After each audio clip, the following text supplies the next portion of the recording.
Okay, good. So I said areas of audit: risk assessment, internal control evaluation, analytical review, substantive test of transaction.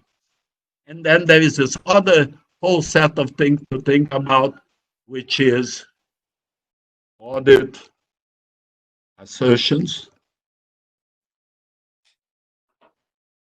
Okay. And then this whole thing about predictive analytics that we use in audit, and like predictive audit in this case. And then the whole issue of data validation.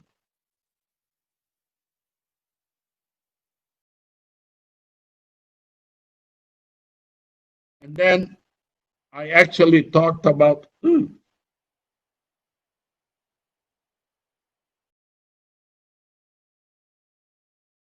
now I'm testing my luck here.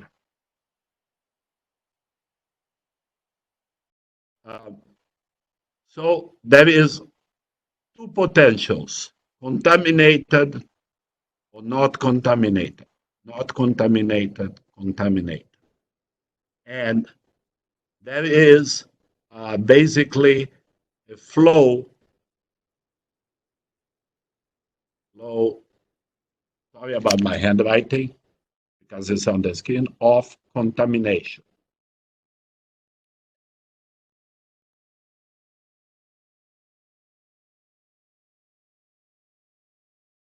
And there is the and test is basically a validation measure a la sampling. What does that mean? Once you test, you verify the status of the event, correct? But, and this is a little bit like MADS, meaning full population testing, versus sampling. And in this case, we have an aggravating, where is selection of sampling, which is very, very serious in this case. Okay, so I gave this little background here. I want to hear your opinions and what kind of things we can do in data analytics, in thinking auditing, or don't have to be auditing, about studying the coronavirus problem that we are all subject to at this moment. Yes. Go ahead. I find that all it talks about is about how to test the current situation now, because the test they only shows whether a person is contaminated or not. I think the current situation is that we need to know about the past, about the current situation, and know about the future. Therefore, I think we should also like do tests on people's like antibody, because maybe some people have recovered but they don't realize they have the disease. So that can be a bias for this data analysis. So I think we should do kind of retrospective like research to test, maybe use random sampling to find out the antibody. And we also add it up with the what we call test now to know how many people have the disease now. Therefore, we can have a more completed data set, so we can do future research. That's all. Okay, I want to discuss what you said. There are a whole set of issues that are worthwhile discussing here on what you said. The first thing that you talked is antibodies. Okay, and what you're saying is maybe this is not like, this is a little bit like auditing, that you pick up an item to examine, is not right and wrong. There is this control, that control, that control, and it might have violated the control, but still being right.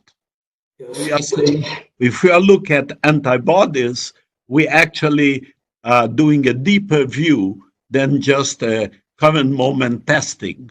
And furthermore, you might be able to infer, after you check the antibodies and you interview the person, if he was symptomatic or he or she was symptomatic or not symptomatic, and if he was symptomatic, how symptomatic he was. So you maybe can create a scale of how serious the disease was. So now is not sick or not sick, is sick, is non-sick, or little sick, medium sick, high sick, dead.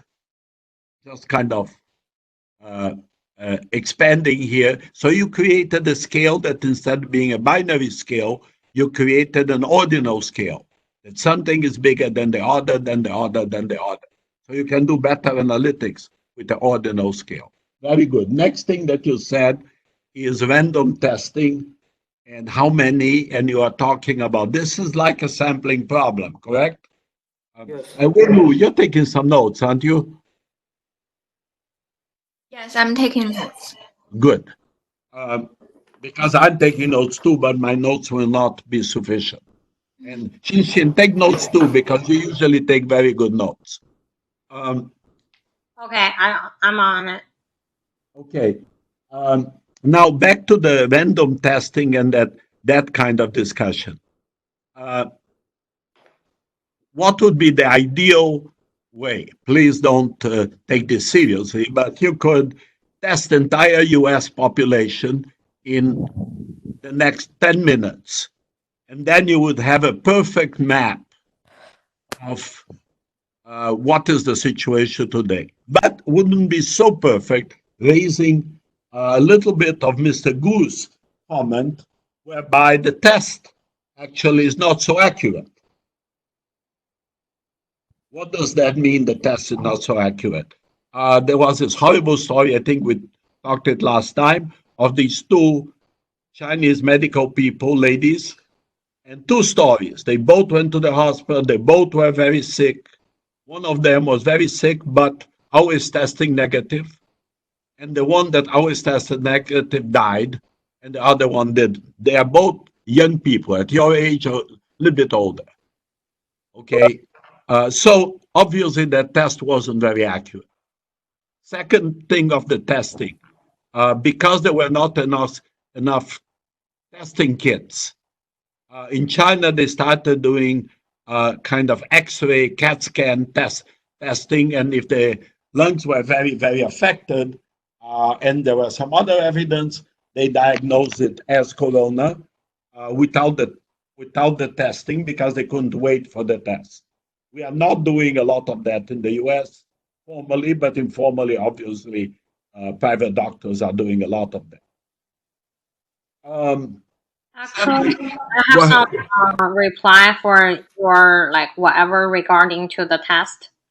So for the test, not test, not report, or test every people.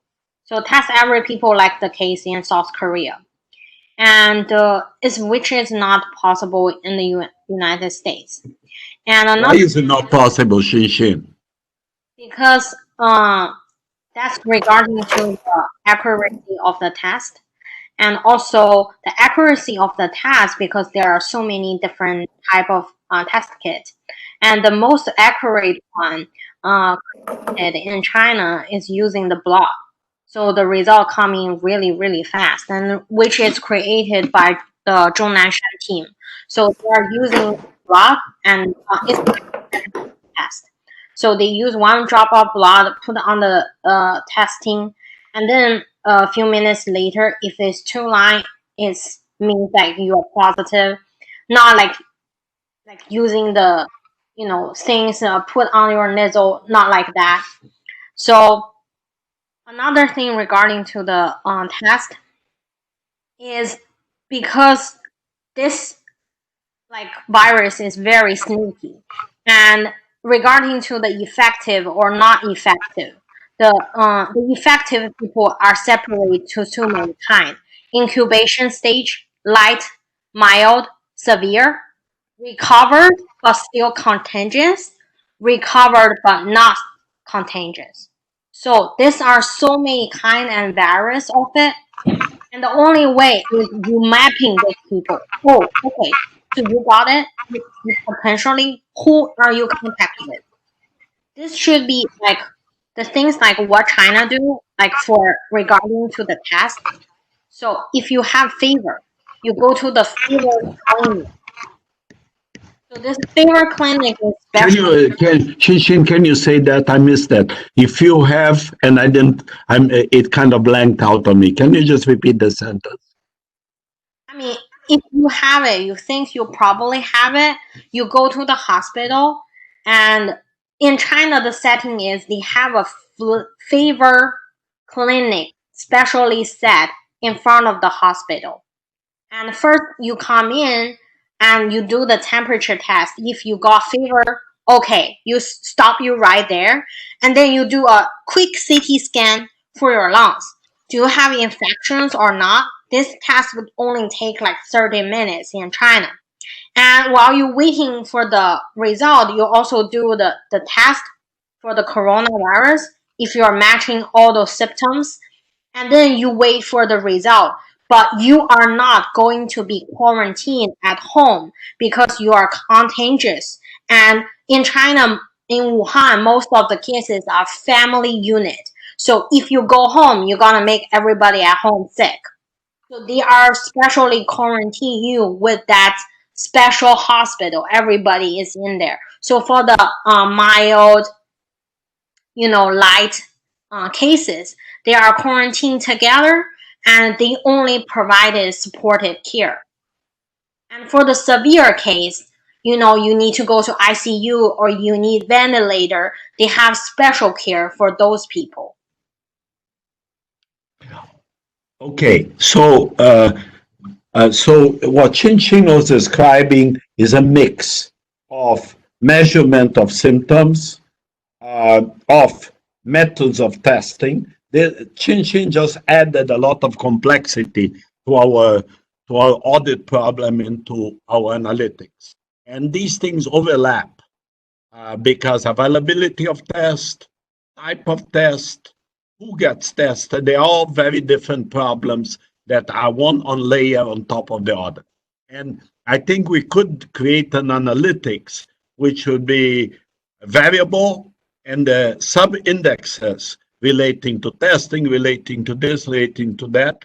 And maybe we could create a machine learning model that would help us with some of the, I don't know what would be the dependent variable, what would be the independent variables, but I'm sure we could figure that out. Maybe the dependent variable would be for the population that got tested, what were the symptoms, and the outcome. The dependent variable would be the diagnostic, one way or the other, or the classification around the categories of health, meaning symptom-free, healthy, etc., etc., etc. Okay, can I hear some more ideas? Well, I actually agree with what you guys said, that basically the test is not accurate right now. So I'm thinking that whether the predictive analytics can be used in this case, because the test is not inaccurate, and perhaps we can believe the results from the models. Last night, I have read a paper from the Zhongnanshan team in China, where they use several epidemic model and the time series neural networks to predict the spreading in China. I suppose perhaps we can also use such kind of model to help us predict the cases in the American. Well, Professor Miklos also mentioned the independent variables and dependent variables. In their study, they use the dependent variables like the incubation period, the probability of the infection, and also they incorporate the variables like the number of contacts per person, some variables like that. So if we have enough data, perhaps we can also build such kind of models which incorporate some time series there to help us make better predictions instead of just looking at the confirmed cases and the days of the data. Hanshin, this is very good. Can I push you a little bit to extrapolate a little bit more? If it's difficult, we all try to help you. Okay, you have, what are you predicting and what would you do with those predictions? Okay, actually, I have sent you my audit mini project proposal last night.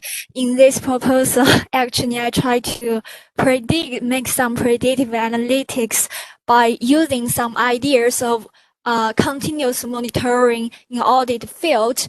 What I'm thinking is that whether we can also build an alarm system in this field, in the coronavirus field, where we can do some predictive analytics to predict the spreading, to predict some economy indicators during this coronavirus case. If the predicted score or the predicted values is above the threshold which is preset before, perhaps we can do some proactive actions to this kind of potential signals to prevent some great loss in the future. This is what I'm thinking. Okay, but let's push a little bit more on that. That's very good. Let's predict, say now you are President Trump, God save you, and you have to make some decisions, or you are the people from the CDC.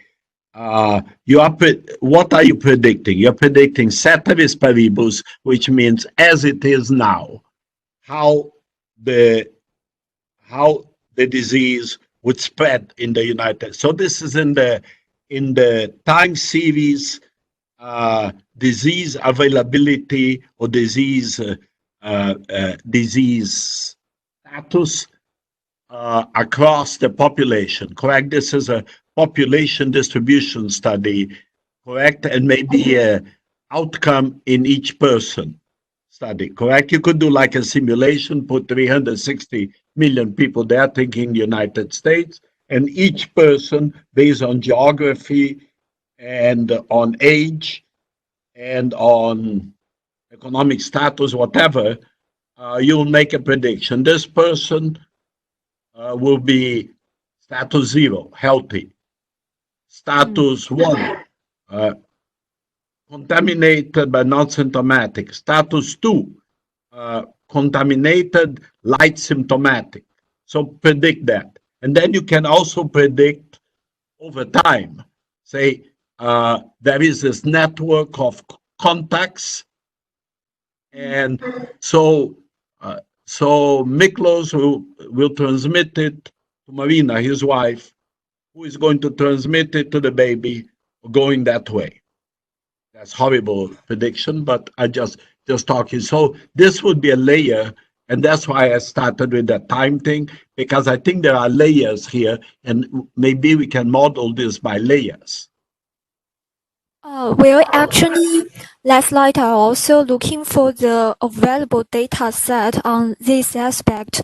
Currently, what I find that there is a data set issued by the JHU. On the GitHub, the data is updated every day. It includes the regions, the province, the number of confirmed cases, the deaths, the longitude, the latitude, and the schools, and the number of the people infected. This data set is good, but it's not very comprehensive to make a very valid predictions. As for the time series analysis, I suppose that if we use R, which is kind of neural network, we can predict the number of infected people, the number of the deaths every day.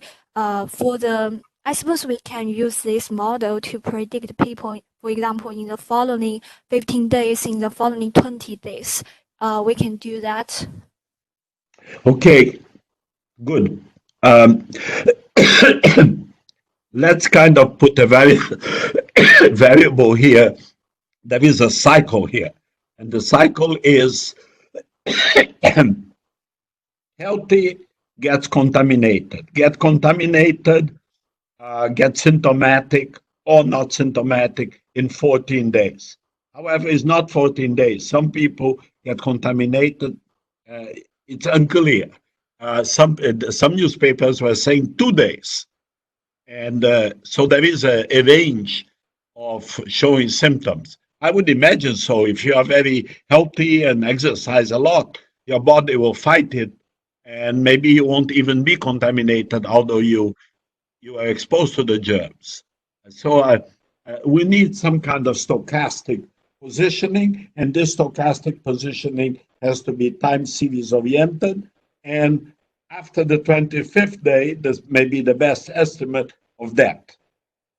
Okay, and that's why I was kind of disagreeing with Alex on the emphasis on that, because that's just one little parameter of the whole problem. Okay, so there is this time series of what's happening. Now, pushing you again, Hanshin, a little bit.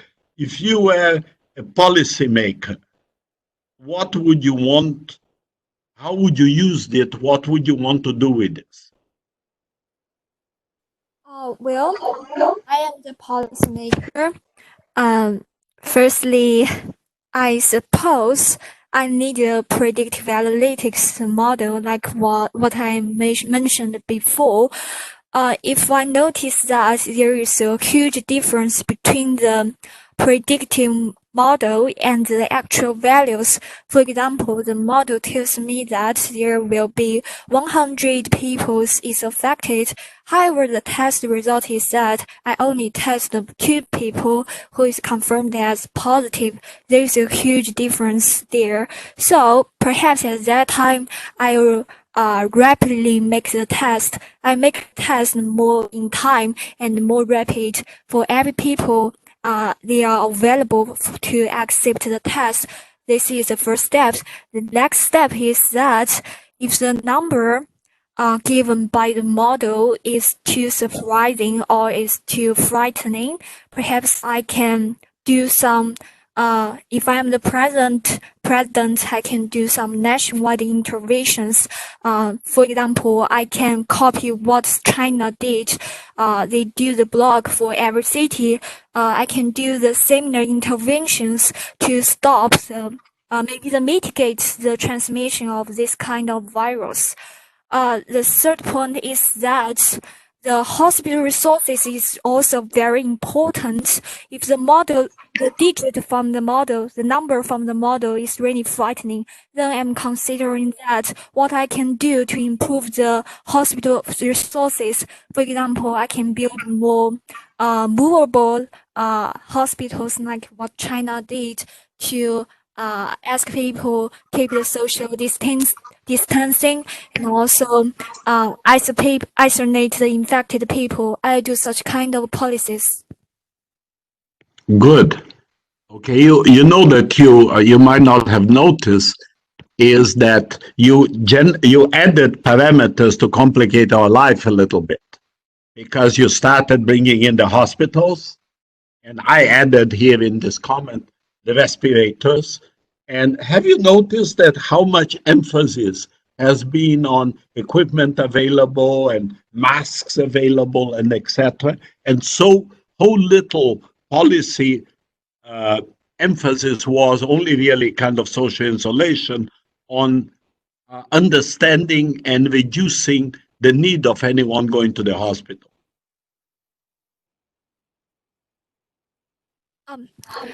Yes, actually, I have paid attention to this kind of variable by doing some simulation.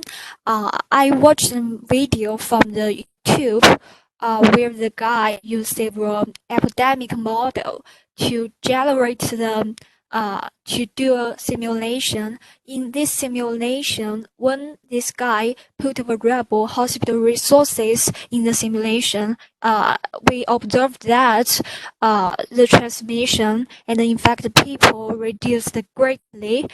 However, at that time, there is another latent variable. This latent variable is social distancing, in other way, isolation. If people don't obey the social distancing, they are just they just do the transmission everywhere, you can observe that the hospital resources will be used out very soon. At that time, you cannot control the situation again. Yeah. I like what this discussion, and I want to continue this. So President Trump used his authority to force GM to start doing respirators. A lot of small clothes manufacturers stopped doing clothes, and now they are doing masks and gowns and etc.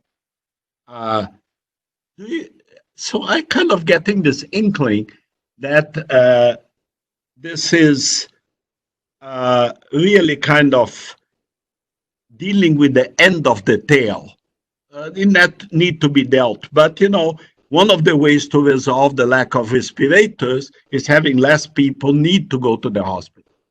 Right? So maybe there is too little emphasis being given to prevention and to mediation.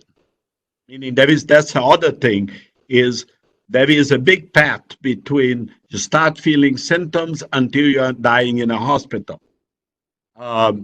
Maybe you can have a predictive model of who is going to be infected and create some executive action to proactively, before the person gets very sick, try to do something. There is Professor Kogan was calling the attention. There was this doctor. What is it? This Dr. Zelenko in the Jewish Hasidic community here in New York that thinks that he can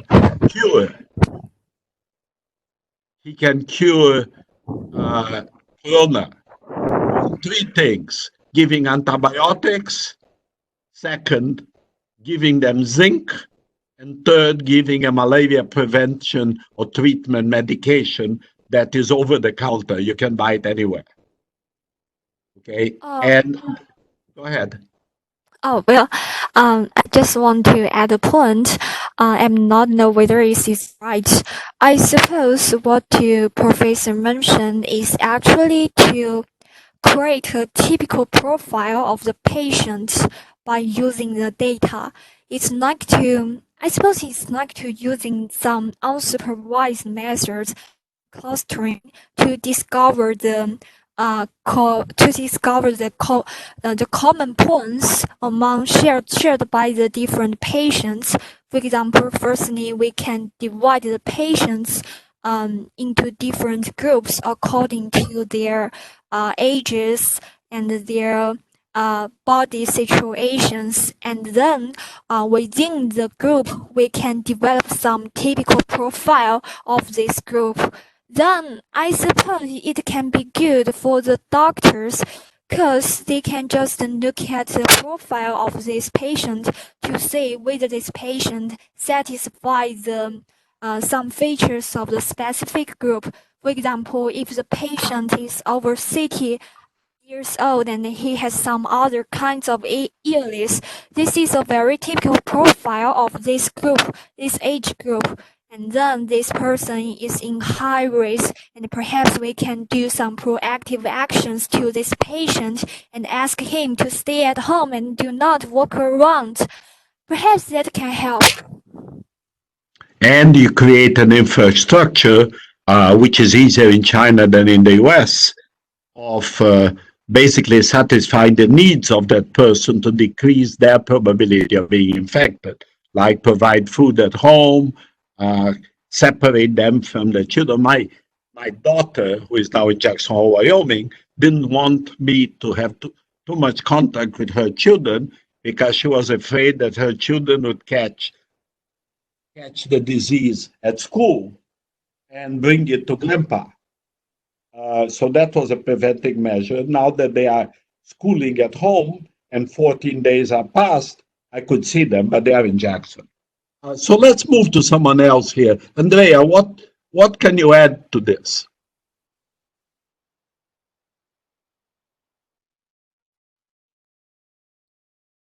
We can't hear you. We can see you very well, but we can't hear you. You fiddle with your sound a little bit. See what you can do there. I think Okay, now we can hear you. microphone. Oh no, we heard Shin Shin, not Andrea.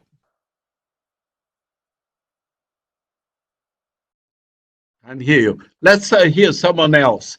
Andrea, keep fiddling with your microphone until you find it a way to resolve it. You did it last time. Okay.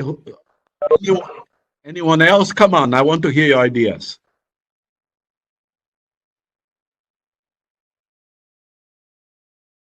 So, oh, sorry, Kathy.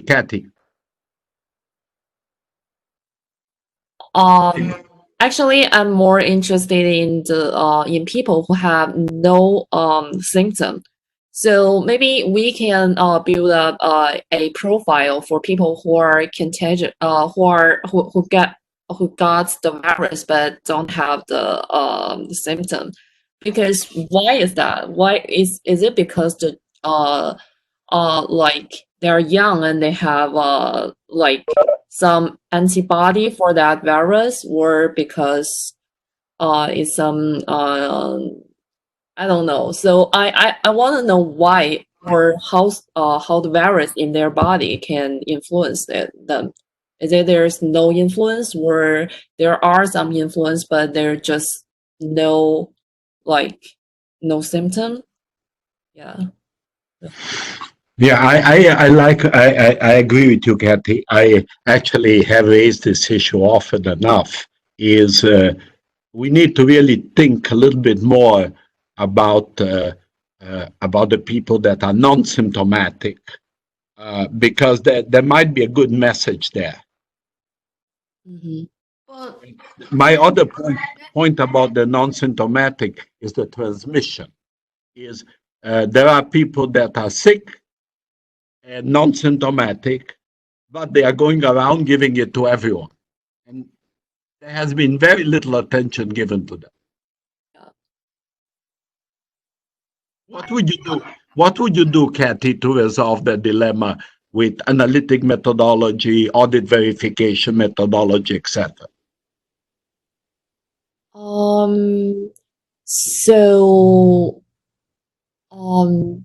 so maybe I will firstly identify the pattern of those people. And then to see if I could like build up a model to predict what kind of people could be contagious but not symptomatic. This would have to be geographic too, correct? Latitude, longitude, because you want to know where the people went and who they contaminate, correct? Yes. What else would you consider on this? So maybe like if they need to be quarantined, like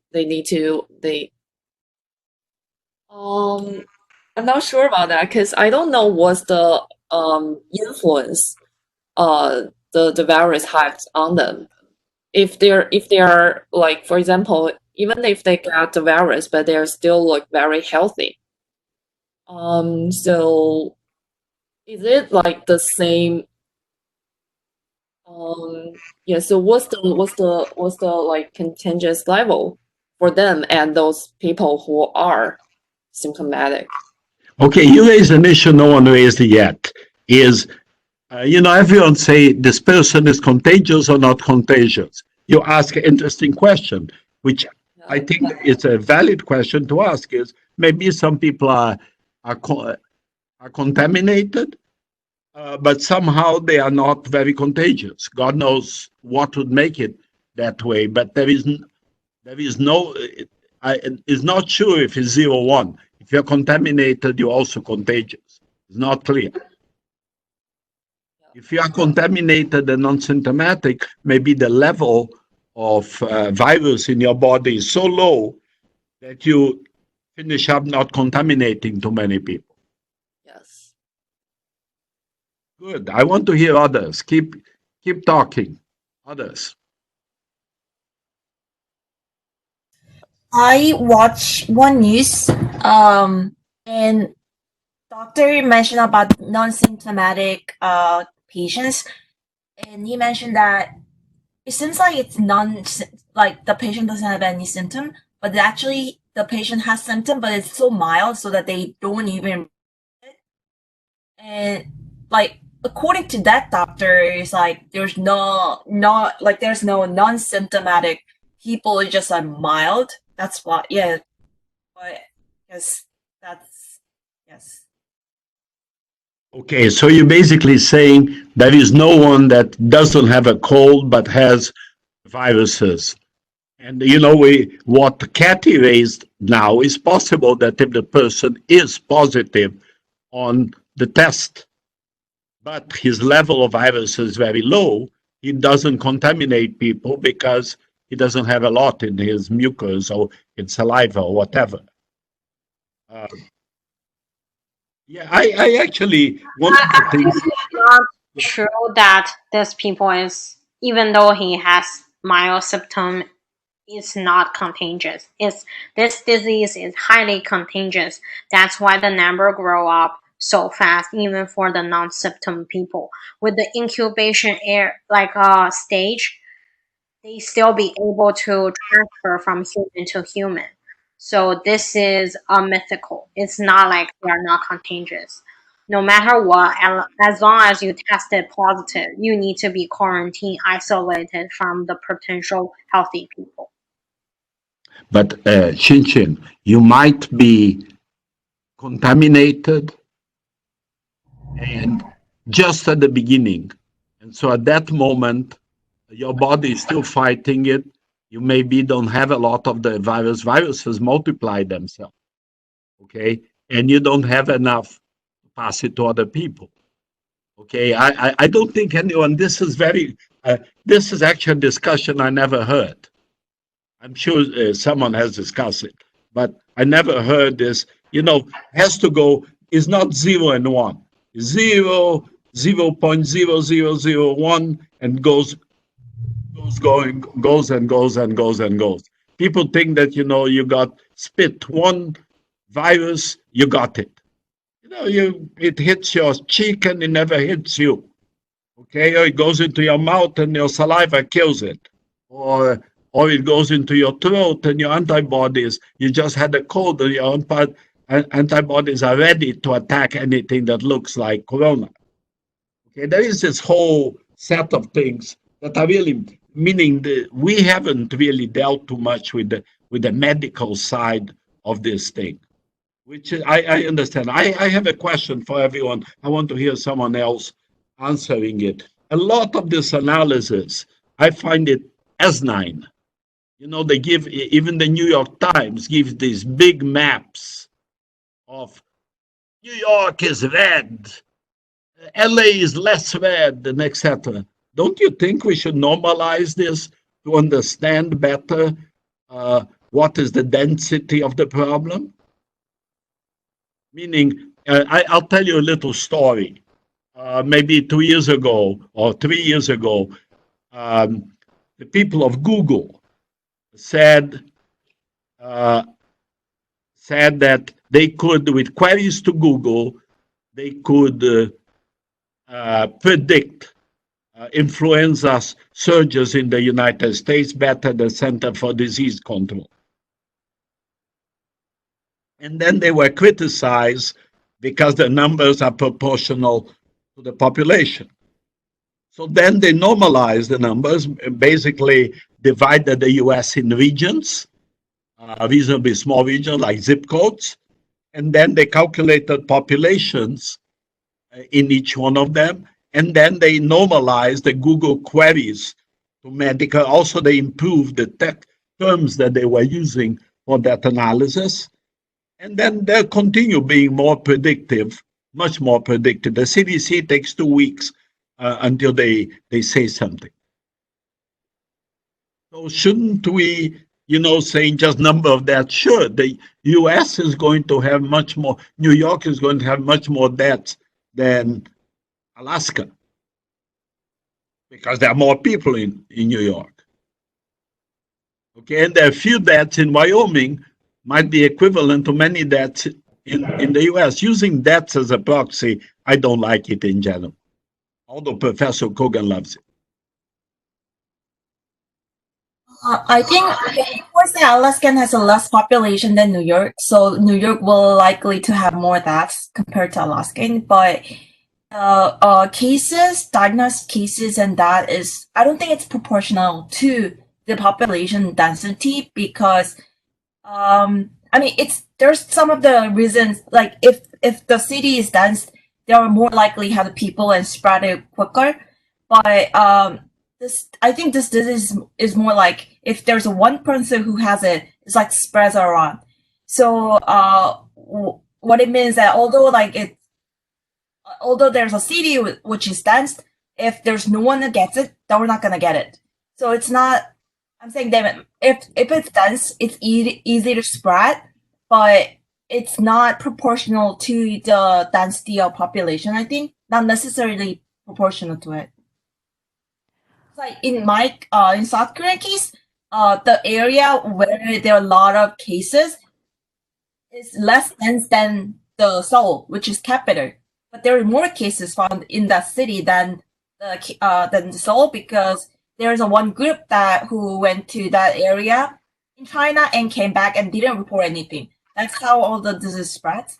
So I think it's not. I think it's not necessarily proportional. I don't know. What do you think, Professor?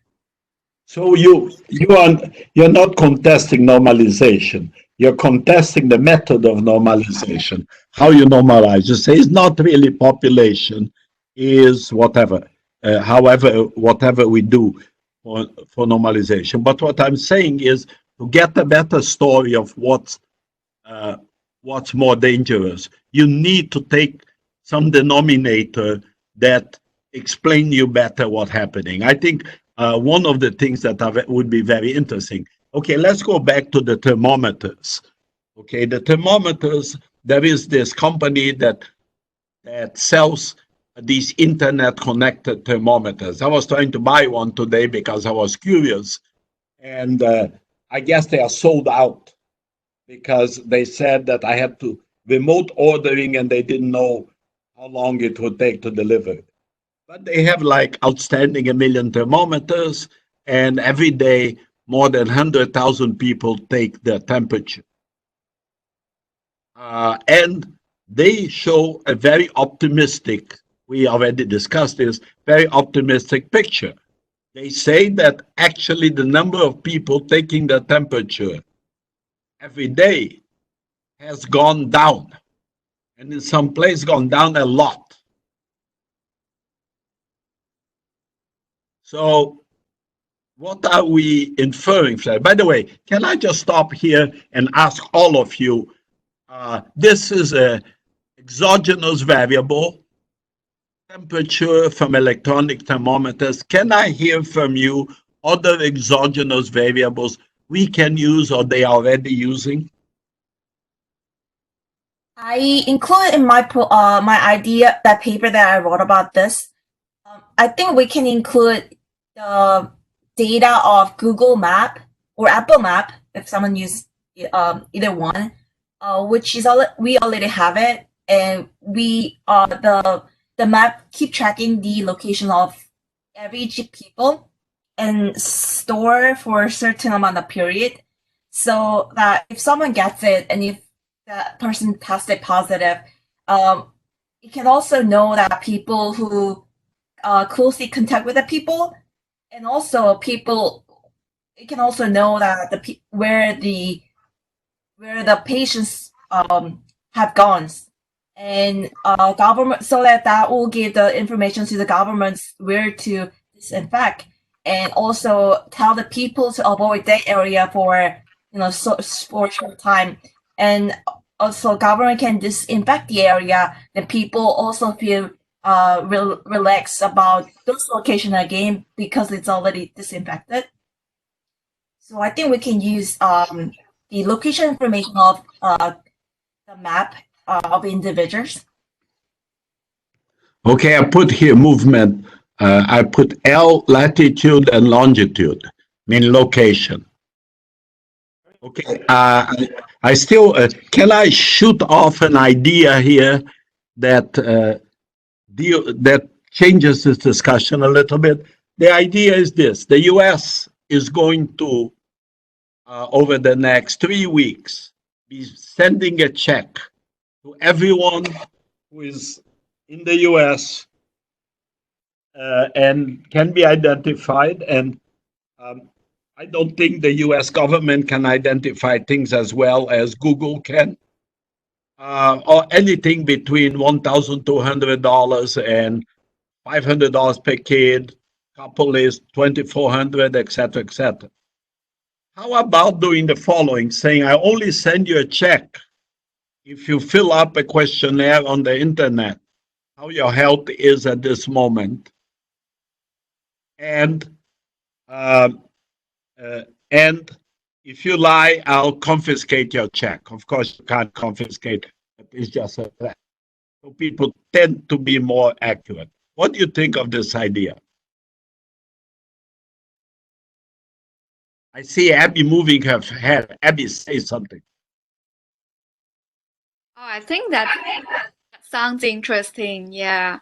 Uh, and I just want to add a point that actually I hear everyone's comments, and I'm thinking about, so when we are in the situation, in terms of making prediction, we already talked about what we want to predict.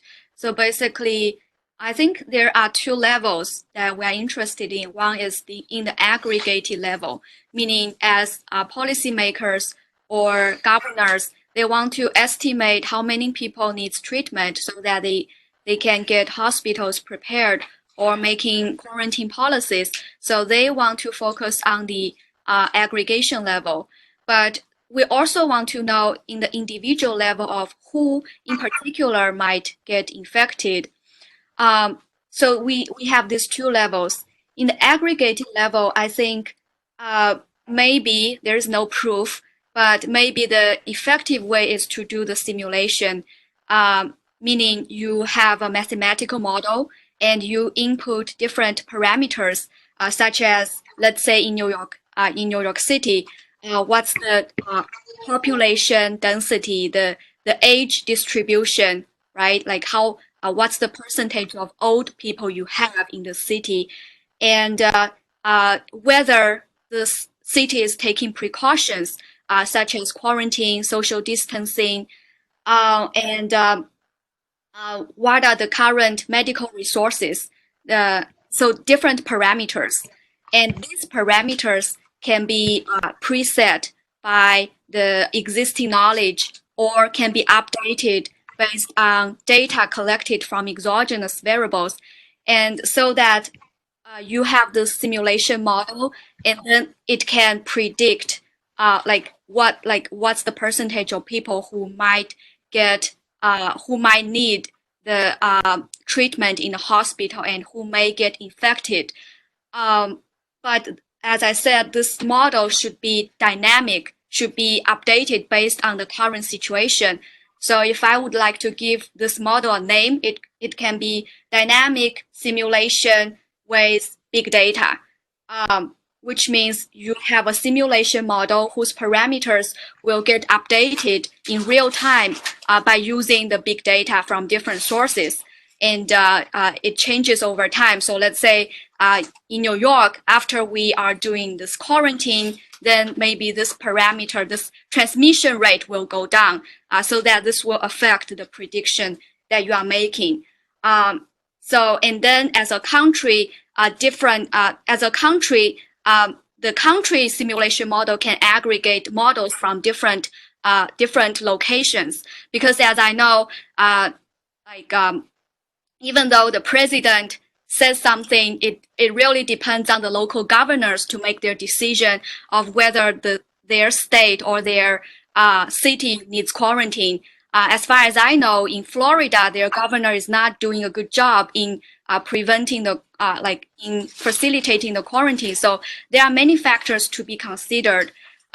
So that's why I said a simulation model might be good because you can preset these parameters to predict the future.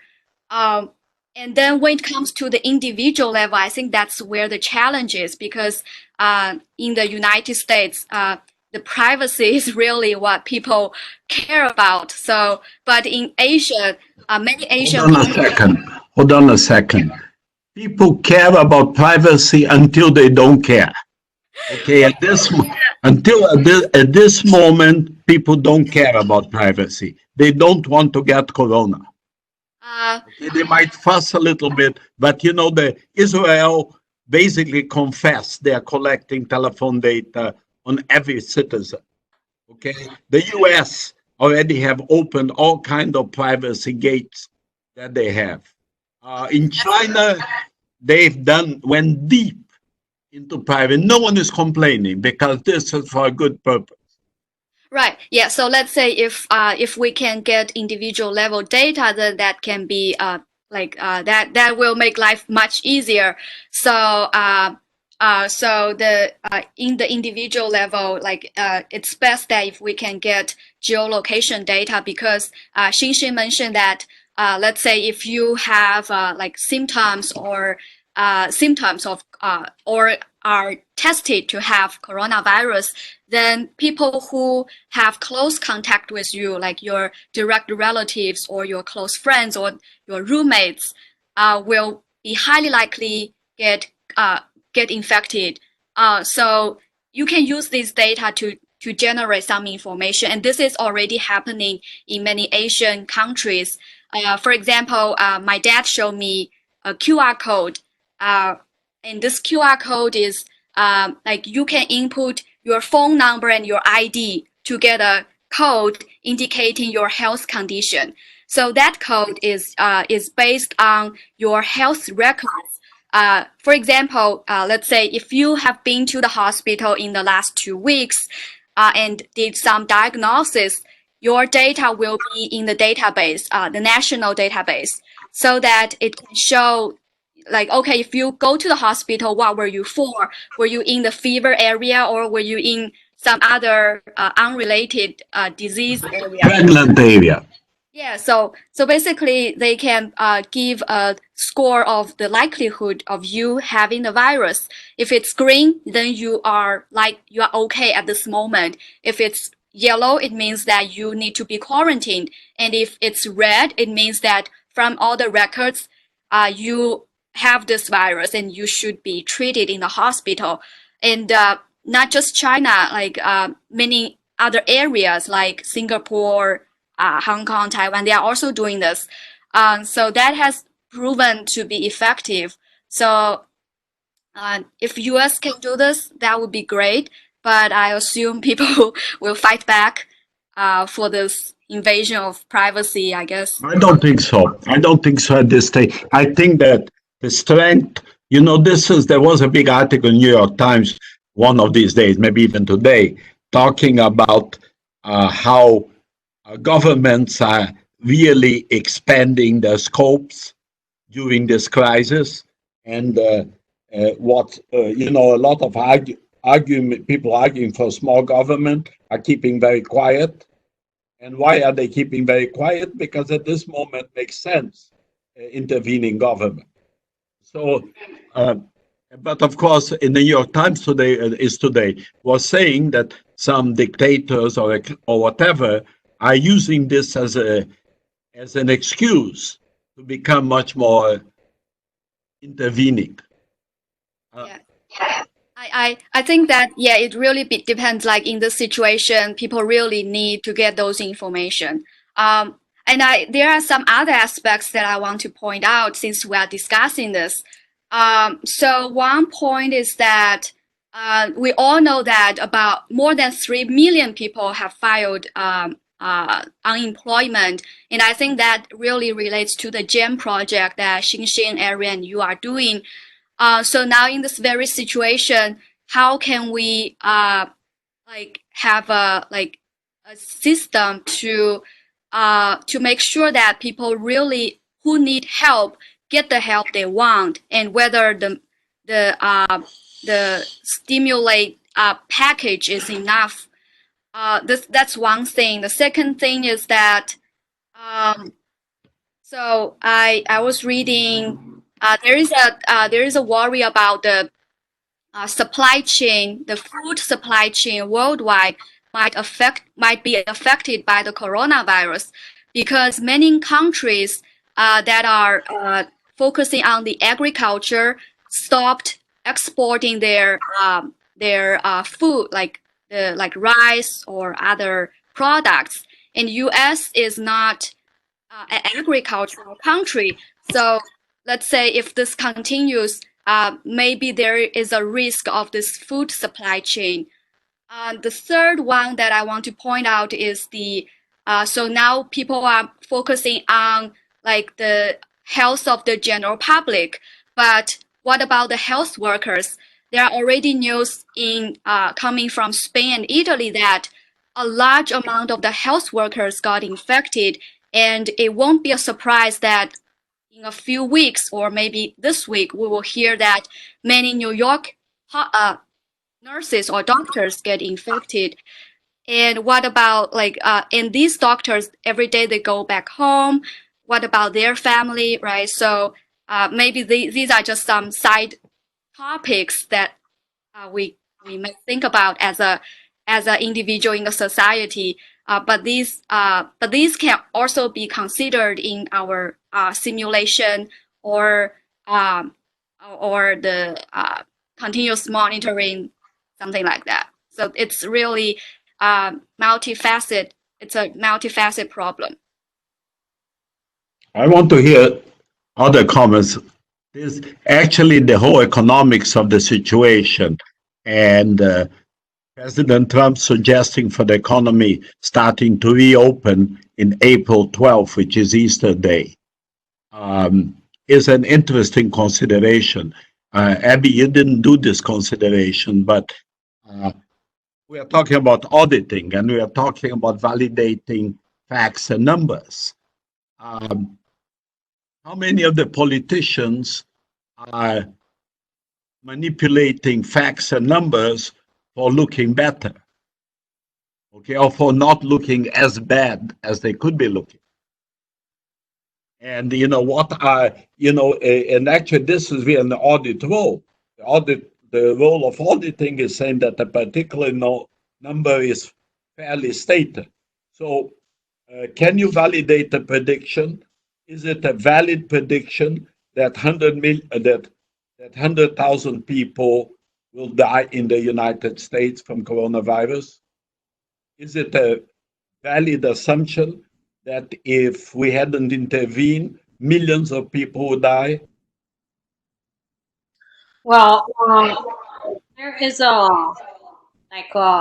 White House consulting person called Dr. Fauci, and I think they have a very comprehensive database about the people's health condition in the U.S. And his estimation is saying that millions of people got coronavirus, and the estimation of it is like 100K to 200K. K, no, M. 100 million to 200 million, not K. K is 1,000. Yeah, like a 200K is for the death rate. Oh, for that rate. I thought you were talking about. Yeah, and he said like millions people gonna die, get this coronavirus in the U.S. So just do a simple mathematic problem. There are 0.33 billion people in the U.S. and one person who get it is 3 million. 1% of the whole population get this is 3.3 million. I didn't understand what you said, Chin. Say that again. I said, think about the whole population in the U.S. Only 160 million people.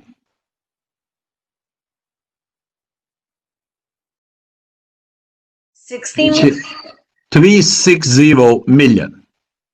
Yes. So then one person get it is 3.6 million, which is a lot. Oh, 1%. I understood 1%. 1%. Yes, 3.6 million. Yeah. Yeah, meaning the numbers get very big. This is why I asked. I said in the US, every day, just to make an estimate, 12,500 people die every day.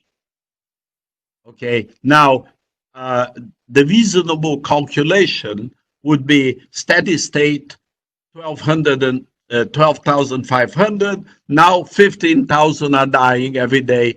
2,500 are to be estimated really by the coronavirus. Okay, this is a better calculation than what we are just giving gross numbers, coronavirus by itself. Okay, I want to hear a couple more people that I did not hear. Nicole, how about you? Can you hear me this way? Okay, I can hear you. You can hear me? Go ahead. Yes. Oh, okay. So I guess it's the headphones. I don't know if you, saw what I typed in the chat. I was listening to. I didn't read the chat. Say it. Yeah. So basically, I understand how there's some data that could be potentially utilized, but for me, I think at this point, as I agree that we don't have enough information about the real numbers, the real statistics. It's all happening right now. It's a moving condition. So we do not really know what the real numbers are. I think one risk that we need to incorporate, we have to be very careful, and this is more of a social thing. I feel very strongly about the cost, the long-term cost of giving up some very, very, very basic personal freedoms for a short-term panic mode thing of safety. So I do value the power of numbers, and the numbers right now are not clear. So if we rush to give up those basic freedoms to the government, that's really a long-term cost to the society, and this is happening in many countries. And what's a long-term cost to the world? What are we really doing? I mean, just to share an example from Cyprus and Greece, what they're doing. Of course, the healthcare system is not that good, so they really, really want to slow down the spread, because they want to make sure that that the healthcare system will be able to take it. But what they're doing, the government has restricted every movement. You have to send a text, an SMS, and get permission to go out of your house, and only for very basic things you're allowed to go out of your house. And it's only once a day. There is police. You have to show your ID, and it's just. And it's just a little bit of people are knocking. I mean, police is knocking on people's doors to see if they're in. It's a very ugly situation, which people were actually asking for it. They were asking the government to take the measures, and then all of a sudden they realize, okay, so we've done it. They've taken the measures, and now they're living in a state of, I don't know, twilight zone. I don't think. Going that far without really having the numbers is warranted at this time. So then it's a cost that we need to incorporate and maybe think about it. So that was just my idea about that. So I want to hear other ones. Nicole, are you there? Yeah. So actually, I think it's very inspiring. When Miklos talk about the 3 layers of this coronavirus, and I have some thoughts for each of the layers. So the first layer is the transmission, and I think it's an important layer, not only because it's the first stage of people who they will get infected, but also it's the most cost benefit strategy we can try to use to flatten the curve. So if we want to predict the future, I think we can say if the state have a good control of the transmission by we can see if they have a quarantine rule. And also, for the current situation, I think most states have already issued the quarantine rule, right? And but also, I think for current there's no state have suggested people to wear masks, and I think it's a very important, actually important rule. We will consider the situation in China. I think the most important reason why they can control in a relatively short period is that because they suggest that they request their people to wear the mask if they have to go outside, and so I think if we can consider these two rule, if they are like mandated by the state, we can predict the like how we will get the peak. And the second layer is about who will get infected. And in this stage, I think it will be good if we can classify the person who get infected or likely to be to get infected. And I think we can classify them by the types, such as Professor Miklos just mentioned before, that people who get infected but only have mild symptoms or have no symptoms. And among them, I think I remember two type of patients that are very important, is that the super spreader and the non-symptomatic spreader. And I think it's very important. Like we can also consider them as outlier, but they are very influential outlier because they will have great impact on the whole society. So I think if when it comes to predict the future data, and we should also consider these two type of patients. And also in this layer, we have to consider like the age structure of the state and the population density. And as I agree with that, because that the population density is also an important factor we should consider. And about the last layer is about the test.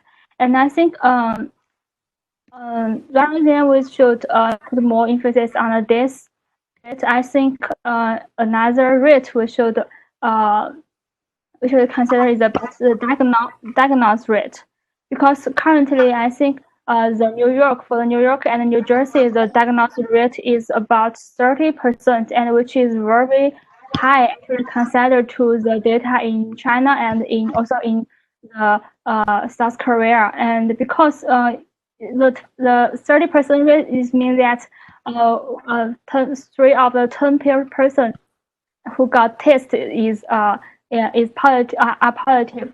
And I think if we can consider other countries' data, we can say that only the percentage of the diagnosis rate is like, I think it should be under 10 or 5%. It is a good signal that we can for the current situation is good. So I think we can see the trend of this diagnosis rate, how they change over time, and like to the 10%. And we should use this data to predict the future. So that's why I thought. Okay, so basically you said 3 layers: transmission, who is infected, and the testing layer. Yeah. Yeah. Actually, that's what we need at the end, when we need like one picture that tells a kind of story of the different considerations and the different issues and etc. One thing that no one said it specifically that I think we should say here is that there's a lot of discussion on the press. That's the most discussion is availability of anything from masks to respirators and hospital beds. And there have been not too much of a discussion of how do you go from the first stage to the last stage, and how do you avoid the hospitals being overwhelmed by avoiding contagion, or by reducing the seriousness of the contagion? Is there a way, although you don't have a vaccine, etc., is there a way that you can deal with the diseases very early stages and improve the status in general of a lot of people?